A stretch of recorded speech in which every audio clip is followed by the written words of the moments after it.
ప్రాంతంలో చీమలు ఆహారం కోసం బిజీగా వెతుకుతున్నాయి.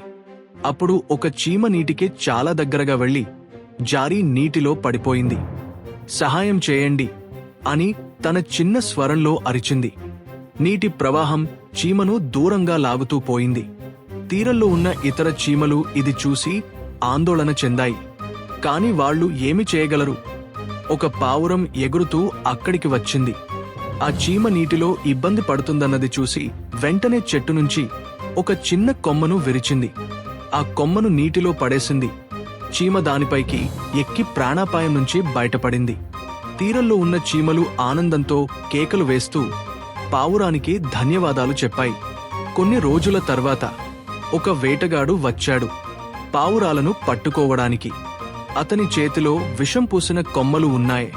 వాటితో పావురాలను పట్టుకోవాలని ప్రయత్నించాడు. కాని చీమలు ఈ పథకాన్ని గమనించాయి.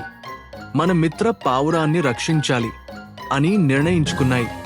అన్ని చీమలు తమ గూళ్ల నుండి గుంపులుగా బయటకు వచ్చి ఆ వేటగాడి శరీరం మీద ఎక్కి కుట్టడం ప్రారంభించాయి.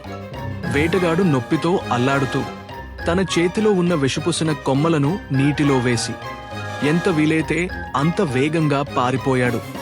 ఆ చీమల ధైర్యంతో పావురం సురక్షితంగా ఉండగలిగింది. సహాయం ఎప్పుడూ వృధా కాదు. ఎప్పుడో ఒకరోజు అది మన దగ్గరికి తిరిగి వస్తుంది.